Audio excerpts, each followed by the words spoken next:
Olá, pessoal, tudo bem? Bom, dando continuidade aqui aos nossos estudos, né? Vamos dar continuidade ao capítulo 9, a gente já está chegando no final, tá? E antes que me esqueça, né? Se você puder compartilhar esse vídeo, se inscrever aqui no meu canal, curtir, tá? Porque você fazendo isso, esse conteúdo chega a mais pessoas que têm interesse pelo assunto, né? Então, assim, além de ajudar as pessoas, te ajudar, também me ajuda na divulgação do canal, tá bom? Bem, então é isso. O tópico que a gente vai ler, se você estiver me acompanhando aí com o livro, né, de psicopatologia e psicologia, tá na página 52, tá?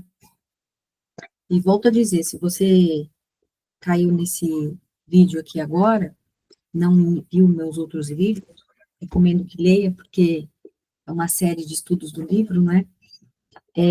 Eu vou ler aqui pelo livro e não vou compartilhar o conteúdo aqui na tela, porque cansa muito a vista, enfim, esse método aqui de eu ler aqui no livro é melhor, tá bom? Bom, então vamos lá. O tópico se chama Perspectiva Transversal versus Longitudinal. A avaliação em psicopatologia apresenta uma dimensão longitudinal, que é a histórica e temporal, e outra transversal, que é a momentânea e a atual, da vida do paciente. Ao se colher a dimensão longitudinal, deve-se buscar descrever relações temporais, cronológicas, de forma clara e compreensível, e observar como o indivíduo relata, sente e reage aos eventos passados. Sem essa dimensão, a dimensão transversal fica obscura e incompleta, sendo difícil sua devida apreciação. Assim, as relações temporais ficam perdidas. Relato do caso por escrito. Ao término da entrevista e da avaliação do paciente, forma-se o esboço do caso na mente do entrevistador. O estado mental foi observado durante toda a coleta de dados, surgindo dessa forma a síntese do estado mental do indivíduo para o profissional. O relato do caso por escrito deve conter, de preferência, as próprias palavras que o paciente e os informantes usaram ao descrever os sintomas mais relevantes. O uso de termos técnicos deve ser sóbrio e proporcional ao grau de conhecimento que o profissional obteve do caso. Já a caligrafia deve ser legível, o estilo claro, preciso, com frases e parágrafos curtos e diretos. Deve-se evitar terminologia por demais tecnicista, que às vezes revela mais a insegurança do que o conhecimento do profissional, o qual busca compensar na linguagem psicopatológica rebuscada os vácuos de sua ignorância sobre o caso, ou quer demonstrar de modo exibicionista sua erudição e seu saber médico. Além disso, o profissional deve evitar a interpretação precoce dos dados, seja ela psicológica, psicoanalítica, seja ela sociológica ou biológica. Uma interpretação precoce, feita muitas vezes de modo apressado e excessivo pelo profissional que quer logo ver um sentido em tudo e estabelecer as causas, pode impedir que se enxergue o paciente que está à sua frente. Então, olha só, não é? A importância desse momento da entrevista com o paciente. Porque esse olhar clínico, né, como o autor disse aí em momentos anteriores, em outros capítulos, eu acredito, que o olhar clínico, ele é soberano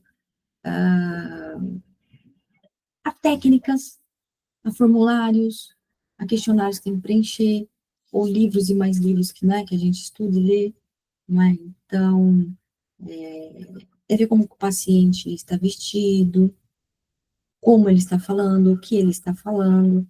Então, toda essa avaliação, né, nessa entrevista inicial, e eu acredito que não é só numa primeira entrevista que dá para a gente avaliar o paciente como um todo, né, que é ali onde a gente está construindo o diagnóstico, né, um possível diagnóstico, acredito que leve entre 3 a 4 sessões por aí, tá? Então, né, por isso que a gente está estudando esse capítulo, não é, que fala sobre a entrevista do paciente, ou com o paciente, né, com o paciente,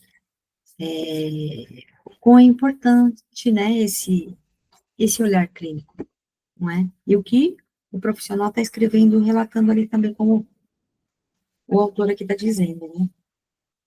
Ó, continuando. É preciso lembrar que, apesar de serem descritos fenômenos irracionais em uma história psicopatológica, muitas vezes relatando estados mentais e comportamentais marcadamente desorganizados e caóticos, o relato em si deve ser organizado e coerente, facilitando o estabelecimento de hipóteses diagnósticas e o planejamento terapêutico adequado. O paciente tem o direito de ser confuso, contraditório e lógico. Já o profissional, ao relatar o caso, não. Além do aspecto médico e psicopatológico essencial, que é o diagnóstico clínico, a entrevista e seu relato devem fornecer uma compreensão suficientemente ampla da personalidade do paciente, da dinâmica de sua família e de seu meio sociocultural. A história clínica bem feita não serve apenas para a formulação diagnóstica, que é um aspecto importante, mas está longe de ser o objetivo exclusivo da avaliação. O diagnóstico clínico deve ser considerado ponto de partida, mas não a chegada que encerraria a compreensão do paciente, o qual deve ser enrijecido, confrontado, perdão, enriquecido, confrontado, contrastado com um conjunto de aspectos singulares do indivíduo e sua vida em particular. O relato escrito de um caso tem, além de valor clínico e médico, importante valor legal. É um documento que, sendo bem redigido, poderá ser decisivo em questões legais futuras, impensáveis no momento em que a avaliação está sendo feita. Olha só, né? O juiz, de repente, pode pedir, não é? A descrição dessa entrevista. No momento em que o entrevistador redige os dados que coletou, deve lembrar-se de que a história clínica deve ser redigida com uma linguagem simples, precisa e compreensível. O relato deve ser pormenorizado, mas não excessivamente prolixo, detalhado naquilo que é essencial ao caso e conciso naquilo que é secundário. Não será enfocada aqui a entrevista de crianças e adolescentes. Um bom protocolo de avaliação psicopatológica desses grupos etários é o sugerido pela American Academy of Child and Adolescent Psychiatry, psiquiatria, né, eu acho. Também são recomendados os trabalhos de Schaeffer, Lucas e Richards, assim como a obra acessível e didática de outros autores, aqui ele está citando, né? E agora a gente vai para o tópico, ó, avaliação inicial e perguntas introdutórias. Olha que interessante, hein, para você que está começando aí, né, com os atendimentos, aí no capítulo 9, né, página 53, tem recomendações aí de perguntas introdutórias, olha só, tem 11 tópicos. Vamos lá, o primeiro fala providenciar um local com pelo menos o mínimo de privacidade e conforto para o entrevistador. No caso de pacientes muito irritados, potencialmente agressivos, evitar lugares trancados, de difícil acesso ou evasão. 2. Apresentar-se ao paciente e, então, explicar brevemente o objetivo da entrevista. 3. Buscando estabelecer um contato empático com o indivíduo, iniciar com as perguntas gerais, sobre quem ele é, como se chama, quantos anos tem, qual o seu estado civil, etc, etc. Enfim, tá? Olha só, pelo que eu estou percebendo, o que o autor está trazendo aqui nesse capítulo é o que vai no formulário de anamnese, sabe? Então, né, não sei se você tem a prática do uso desse formulário, tá? Inclusive, quem faz parte aí do clube do psicoterapeuta tem esse formulário lá, tá bom? Enfim, né, bem esse histórico que a gente precisa ter do paciente, porque ajuda aí no processo, né, de autoconhecimento, no processo psicoterapêutico, e tanto na elaboração do diagnóstico, quanto do plano de tratamento, né. 4, qual o seu problema? Aí, ó, alternativa, o que traz aqui, como tem se sentido, tem alguma dificuldade, sente que algo não vai bem, está se sentindo doente. 5, como começaram os seus problemas, como tem passado nos últimos meses ou semanas. 6, quais os tratamentos que fez até hoje, quais foram os resultados desses tratamentos. 7, de onde vêm seus problemas, a que atribui seus problemas. 8, observar com atenção desde o início da entrevista, postura, atitudes globais, roupas e acessórios, comportamentos não verbais e mímica, enfim, prestar atenção e descrever com detalhes a aparência física, comunicação não verbal e aspectos psíquicos gerais do paciente. 9, verificar o impacto que o paciente causa no entrevistador, os sentimentos que, que a entrevista produz, pena, medo, curiosidade, chateação, confusão, dúvidas, tédio, irritação, etc. Perguntar a si mesmo se o indivíduo é repulsivo ou atraente, simpático ou antipático, produz o desejo de ajudá-lo ou de não querer mais vê-lo, etc. 10. Lembrar-se de que é necessário, na entrevista, utilizar linguagem e vocabulários compatíveis com o nível intelectual do paciente, adequados ao seu universo cultural e aos seus valores morais e religiosos. 11. É conveniente utilizar perguntas mais abertas para o paciente com bom nível intelectual, já que aqueles com déficit intelectual, quadros demenciais ou muito desestruturados, empregar perguntas mais fechadas, mais estruturadas, que permitam responder, que permitam respostas do tipo sim ou não. Para um guia de referência à história clínica do paciente, recomendo algumas fichas de história clínica disponíveis no hot site deste livro. E olha só, né, para ir finalizando esse capítulo 9, a gente vai para o último tópico, tá? O último tópico se chama Entrevistas Diagnósticas Padronizadas em Psicopatologia. Há uma série de entrevistas padronizadas organizadas principalmente para a realização de pesquisas, nas quais se deseja o máximo possível de confiabilidade nas avaliações. De modo geral, na prática clínica, é melhor não se utilizar primordialmente os tais instrumentos, pois, para a obtenção da confiabilidade nos resultados, por exemplo, o mesmo diagnóstico obtido por diferentes profissionais, utilizam-se nos instrumentos padronizados perguntas e sequências de questões previamente estabelecidas, produzindo certa rigidez na avaliação. Para a prática clínica, é mais desejável que o profissional possa utilizar roteiros de avaliação mais flexíveis e variáveis de acordo com o paciente em seu quadro clínico, background cultural, história de vida particular, personalidade e nível de inteligência específicos. Um exemplo de instrumento padronizado de entrevista para diagnóstico psicológico é o MINI International Neuropsychiatric Interview Plus.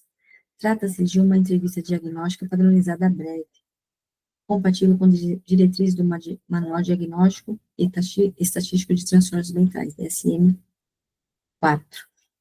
e da Classificação Internacional de Doenças e Problemas Relacionados à Saúde, CID-10. Sua vantagem é ter sido feita com perguntas-chave no início de cada capítulo, que orientam a investigação mais profunda ou a mudança de capítulo. Isso faz dela uma entrevista diagnóstica mais rápida, sendo aplicada em cerca de 25 a 45 minutos. A versão brasileira foi validada e tem sido utilizada em pesquisas no Brasil. Entretanto, não há ainda uma versão para o DSM-5 e o CID-11. Além disso, há também o exame do estado mental, e aqueles desenvolvidos pela Organização Mundial da Saúde. E aí ele traz, ó, 3 locais que podemos buscar para fazer o exame do estado mental, tá? E tudo em sites internacionais, que o primeiro é Composite International Diagnostic Interview,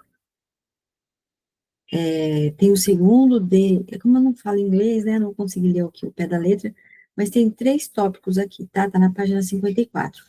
E, para finalizar, ele fala, por fim, foi desenvolvido para uso clínico o The Standard for Clinicians Interview in Psychiatry, ou, que é o SCIP. É um método de avaliação clínica psicopatológica bastante amplo, que tem 3 componentes. A entrevista SCIP dimensional. 2, a avaliação do componente etiológico. 3, a classificação do transtorno. A avaliação SCIP produz 3 tipos de dados clínicos. A classificação diagnóstica do transtorno mental. 2, a avaliação e o score dimensional, de dimensões, como ansiedade, obsessões, compulsões, depressão, mania, suicidalidade, delírios, alucinações, desorganização, agitação, sintomas negativos, catatonia, dependência de álcool e outras substâncias, alterações de atenção e hiperatividade. E 3, dados quantitativos numéricos da gravidade dos sintomas e sinais. O quanto sabemos, não há tradução ou validação desse interessante instrumento para o português no Brasil, tá? Então, olha aí, ó, ele traz instrumentos que a gente pode utilizar, né, na aplicação desses instrumentos para ajudar na entrevista, não é? E traz diversos tópicos aqui relevantes que certamente auxilia aí nessa entrevista inicial com o paciente, tá bom? Bem, então é isso, a gente vai ficando por aqui, tá bom? E como sempre, no final de alguns vídeos, não todos, né, eu sempre falo aí de 2 projetos que eu tenho, tá? Primeiro, eu tenho o Clube do Psicoterapeuta, tá? Que eu vou mostrar aqui para você. E vou deixar o site aí embaixo, tá? O link tá aí embaixo. Mas deixa eu explicar para você, caso você tenha alguma dúvida, tá? Tem algumas pessoas que perguntam sobre os planos, etc e tal. Então, olha aí, ó. Acho que já deve estar aparecendo. Esse daí é o site, tá? Que ao clicar você vai cair nele. Né? E aí eu coloco algumas informações, falo como começar na psicologia, alguns dados sobre mim, e o que tem já no clube, tá? Então, olha aí, ó. Tem vídeos lá como gerenciar a clínica, para quem está começando, é uma dica boa. Tem algumas aulas de supervisão lá. Tem aula do nosso grupo de estudo, assim como esse que você está vendo aqui, tá? E são esses livros que já estão lá no clube, tá bom? Tanto esse quanto, ó, terapia cognitivo comportamental, terapia dos esquemas, e esse que a gente está estudando agora, está aberto para quem quiser assistir, né? Tá aí no YouTube. Só esse aqui que é fechado, que está lá no clube, tá bom?